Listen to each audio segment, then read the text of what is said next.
Bismillahirrahmanirrahim. Assalamualaikum warahmatullahi wabarakatuh. Rekan sahabat dimanapun Anda berada, kita bersyukur pada Allah Subhanahu Wa Taala. Pada hari ini kita bertemu kembali.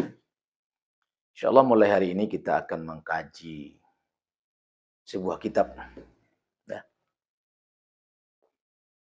Nizamul Hukmi fil Islam, ya, sistem pemerintahan di dalam Islam. Kenapa kita perlu mengkaji kitab ini, rekan sahabat dimanapun Anda berada? Sebagaimana kita ketahui, saat ini kita sedang gonjang-ganjing akan ada suksesi kepemimpinan di negeri yang kita cintai ini.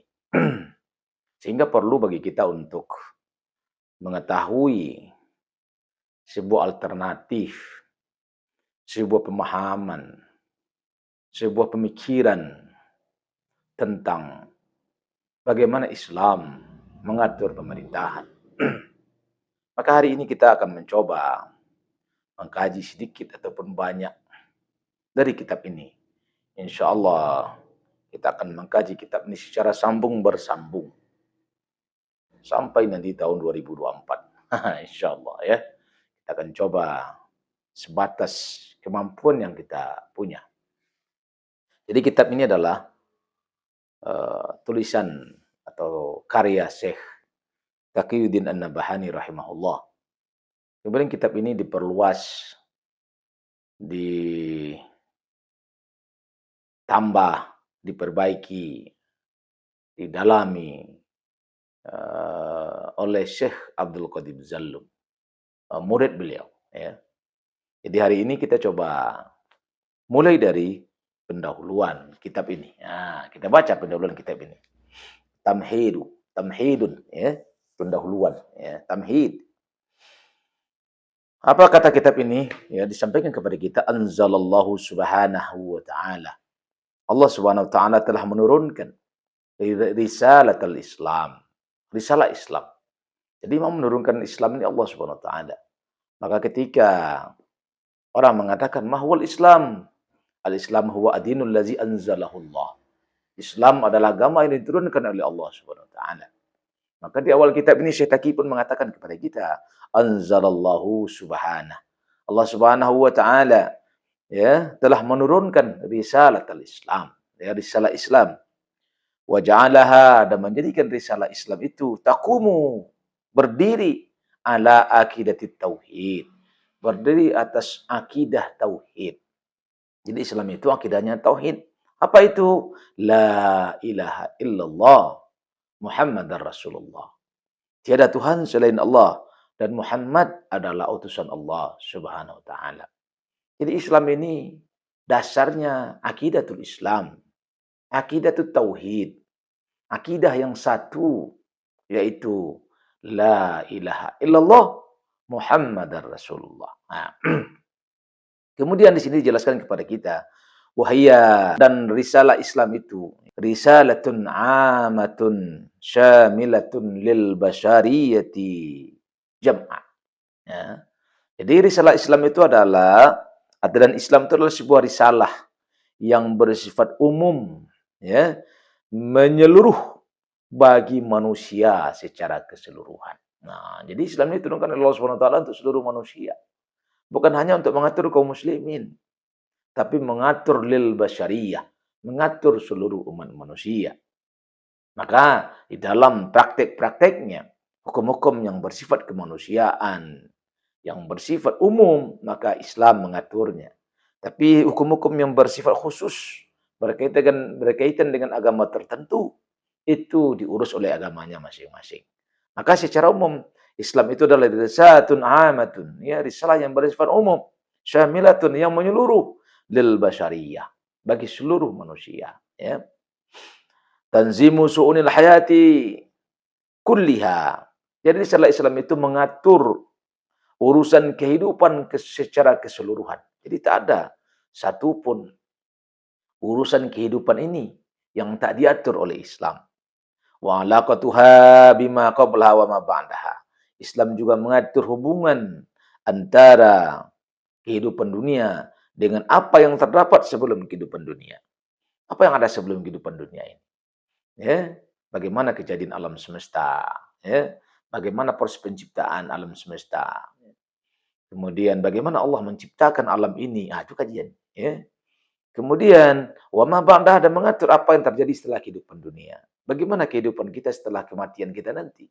Apa yang terjadi? Ada namanya hisab, ada yang namanya hari perhitungan, ada yang namanya hari berbangkit, ya. Dan kemudian nanti kita akan dikembalikan kepada pilihan kita, surga atau neraka, ya.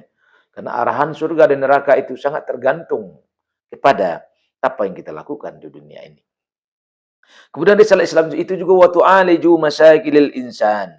Risalah Islam itu juga menyelesaikan problem manusia min haitsu huwa insan, dari sisi bahwa dia adalah manusia. Nah, jadi ketika Islam melihat eh, persoalan yang terjadi pada manusia, mensifatinya, menganggapnya sebagai manusia, bukan mensifatinya sebagai bangsa tertentu, bukan mensifatinya sebagai suku bangsa tertentu. Oh, ini orang Minang, oh ini orang Jawa, oh ini orang Malaysia, oh ini orang Pakistan, India, Arab, Timur Tengah, dan segala macam. Enggak.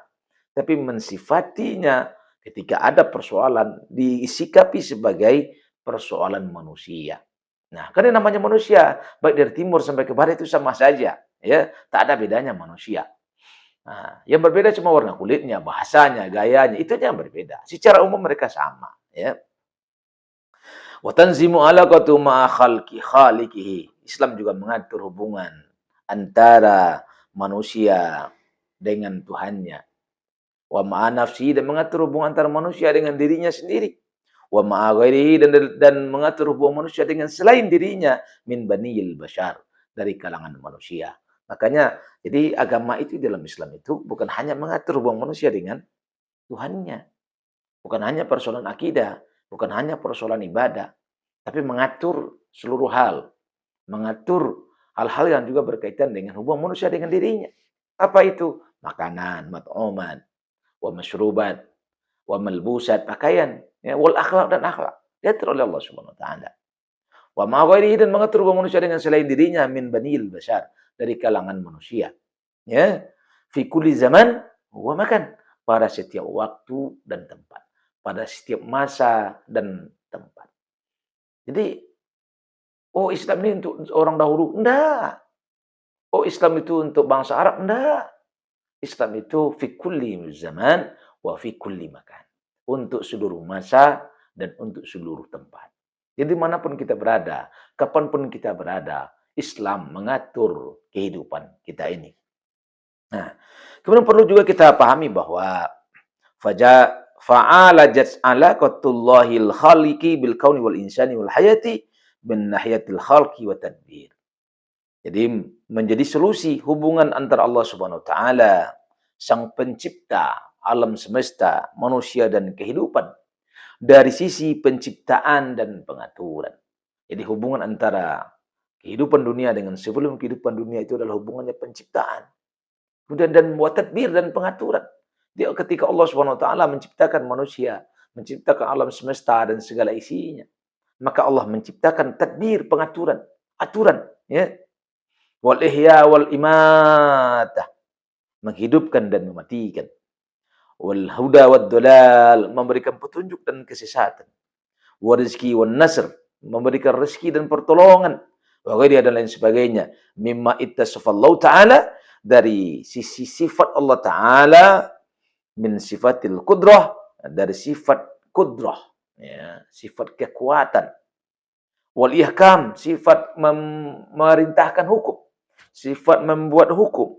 Wa tadbir, sifat yang melakukan pengaturan. Wa tasrif, sifat yang melakukan pengelolaan. Wal ilm, sifat yang maha mengetahui. Wal muhit bijami'il kainat, dari seluruh berbagai macam kemungkinan. Wal iradah, dan dia memiliki kehendak. Al muta'alliqah bijami'il mumakkinat, ya, yang berkaitan dengan seluruh kemungkinan-kemungkinan. Jadi Allah SWT lah. Jadi itulah hubungan antara manusia dengan kehidupan sebelum dunia. Bahwa Allah SWT itu yang menciptakan segala-galanya, yang mengatur segala-galanya, yang menghidupkan, yang mematikan, yang memberi petunjuk, yang memberi kesesatan, ya, memberi rezeki, memberikan pertolongan. Semua itu datang dari sisi Allah Subhanahu wa taala. Kama alajat alaqatul insani wal hayati billahi. Sebagaimana juga Islam itu menyelesaikan persoalan hubungan antara manusia dan kehidupan dengan Allah Ta'ala. Al-Khaliq, sang pencipta. Biwujubi ifradihi bil'ubudiyah. Ya. Dengan mewajibkan individu-individu untuk beribadah. Wa tashri' dan membuat hukum, membuat peraturan. Wa adama isyrak, dan tanpa adanya kesyirikan. Tanpa membolehkan adanya syirik. Ya. Nah, ghairihi minal makhluk, ya, dari kepada selain dirinya dari para makhluk. Ma'ahu, bersamanya, fi syai'in min zalik, ya, pada sesuatu dari yang demikian itu. Jadi Allah Subhanahu wa taala mengatakan kepada kita larangan untuk syirik, larangan untuk mensyirikatkan Allah Subhanahu wa taala dengan segala sesuatu dari makhluk-makhluk. Wa wujubu ibadati, dan Allah Subhanahu wa taala mewajibkan untuk mengibadahinya, untuk menyembahnya. Bima syara'a, dengan apa yang dia telah syariatkan, liibadihi, kepada hambanya, ayya'buduhu bihi, supaya dia mengibadahi dengannya. Nah, gitu. Ya, Allah Subhanahu wa taala telah memberikan aturan, telah memberikan tuntunan supaya manusia ini mengibadahinya, berubudiyah kepadanya. Dengan cara apa? Syara'a, dengan apa yang telah dia syariatkan liibadi, untuk mengibadahinya. Ya, ayya'budu, supaya dia beribadah dengannya. Wa wujubul iltizam bi awamiri, dan memerintahkan, mewajibkan supaya manusia itu iltizam, terikat bi awamirihi, dengan segala perintahnya, wal ibtiadi an nawahi, dan menjauhi segala larangannya. Nah, gitu Allah Subhanahu wa taala memerintahkan kepada kita, mewajibkan kepada kita untuk senantiasa terikat dengan perintahnya dan menjauhi larangannya. Wujubi ifradir Rasuli Muhammad sallallahu alaihi wasallam bil ittiba'i lahu, dan mewajibkan setiap individu, ya, mewajibkan kepada individu Rasulullah sallallahu Muhammad bil ittiba'i lahu, untuk berikutinya. Jadi kita diperintahkan juga untuk berittiba' ila Rasul, mengikuti Rasulullah SAW. Jadi setelah kita meyakini adanya Allah Subhanahu wa taala, ya, akan perintah Allah Subhanahu wa taala, maka kita pun diperintahkan untuk mengikuti Muhammad sallallahu alaihi wasallam. Sebagai apa? Suri tauladan bagi kita. Ya. Wal akhdhu anhu, dan mengambil dari Rasulullah SAW itu. Wa adamal ittiba'i li ghairi, dan meniadakan mengikuti kepada selainnya. Tidak boleh kita mengikuti selain kepada Rasulullah SAW. Ya. Aul al akhdhu an sawahi minal bashar, atau kita mengambil dari hal yang sama dari kalangan manusia. Tak boleh. Jadi makanya kita boleh hanya mengikuti Rasulullah sallallahu alaihi wasallam semata. Nah, wa qad jaa, sungguh Islam telah datang, ya, bi afkarin muayyinatin mahdudatin, dengan pemikiran tertentu yang terbatas. Aujadat biha hadratun mutamayyizatun, ditemukan di dalamnya ada namanya hadarah yang khas, pemikiran yang khas. Hadadat biha majmu'ul mafahimi anil haya, terbatas dengan adanya sekumpulan pemahaman tentang kehidupan. Jadi Islam itu diturunkan oleh Allah Subhanahu wa taala memiliki yang namanya majmu'ul mafahimi anil haya, sekumpulan pemahaman tentang kehidupan. Wa balurat biha azwaku mu'tanakiha wafqatil kal hadarah. Dan mengharuskan kita untuk terikat dengan hadarah ini. Ya, merintahkan kepada kita untuk senantiasa meyakini sesuai dengan hadarah ini. Wa ja'ala laha wijhatun nazri muayyanatan fil haya, dan menjadikan hadarah itu menjadi pandangan hidup kita di dalam kehidupan. Jadi Islam adalah way of life. Islam adalah jalan hidup. Islam adalah segala-galanya bagi kita. Gitu. Ya. Ia al-hilal wal haram. Ia adalah al-halal wal haram. Jadi di dalam hadarah Islam itu ada namanya halal wal haram. Halal kita ambil, haram kita buang. Ya. Wa tariqatun muayyinatun, ya, dan Islam juga memiliki tariqah tertentu fil 'aish, di dalam kehidupan. Wa aqamat biha mujtama'an mutamayyizan, kemudian didirikan dengan hadarah itu, dengan pemikiran tertentu itu, dengan metode tertentu itu, masyarakat yang khas fi afkarihi, di dalam pemikirannya, wa masyairihi, di dalam perasaannya, wa anzimati, dalam aturannya, wa syakhsiyati afradi, dan dari individu-individu yang ada di dalam. Jadi yang namanya masyarakat mujtama' itu terdiri dari kumpulan individu-individu yang memiliki afkar, wa masyair, wa anzimah. Pemikiran, perasaan dan aturan yang sama. Itu namanya mujtama' al-mutamayyizah, masyarakat yang khas. Kama ja'at sebagaimana juga Islam telah datang bitasri'i dengan mensyariatkan bitasri'i kamilin dengan syariat yang sempurna, ya. Yu'alijul 'alaqatu fid daulati wal mujtama' yang menyelesaikan persoalan yang berkaitan dengan negara dan masyarakat. Sawa'un fil hukmi, baik itu dalam persoalan pemerintahan, awil iktisadi yaitu dalam persoalan ekonomi, awil istimai yaitu dalam persoalan pergaulan, awil ta'lim persoalan pendidikan, awil siyasa ad-dakhiliyah atau persoalan politik dalam negeri, aw kharijiyah atau politik luar negeri. Wa sauna kanatil kal 'alaqatu tata'allaqu bil 'alaqatil 'amah. Baik itu juga berkaitan dengan hubungan ya umum bainad daulati wa afradi ri'ayaha, antara negara dan individu-individu rakyat. Jadi Islam juga ngatur bagaimana hubungan negara dan individu rakyatnya. Ya, enggak boleh sembarang-sembarang saja. Enggak boleh asal pikiran kita saja, enggak boleh. Islam ngatur itu semua. Rekan-rekan sahabat dimanapun Anda berada. Ambaina daulah wa ghairiha, atau hubungan antara negara dengan negara lainnya. Min duwalil wal umam, dari berbagai negara dan umat. Wasyu'ub, dan berbagai bangsa. Fi halatis silmi wal harb, baik dalam keadaan damai maupun dalam keadaan perang. Amkana tata'alaku bil 'alaqatil khasah, atau berkaitan dengan hubungan khusus baina afradil mujtama', antara individu-individu masyarakat, ba'dihim ma ba'din, antara sebahagian mereka dengan sebagian yang lain. Islam juga ngatur. Jadi bukan hanya hubungan negara dengan rakyat, tapi hubungan rakyat dengan rakyat pun diatur. Ya, tak boleh sembarang-sembarang saja, tak boleh suka-suka kita. Fakanat, oleh karena itu bizalika nizaman kamilan syamilan, adalah dia sistem yang sempurna menyuruh lil hayatil insaniyah kulliha, ya, bagi kehidupan manusia secara keseluruhan.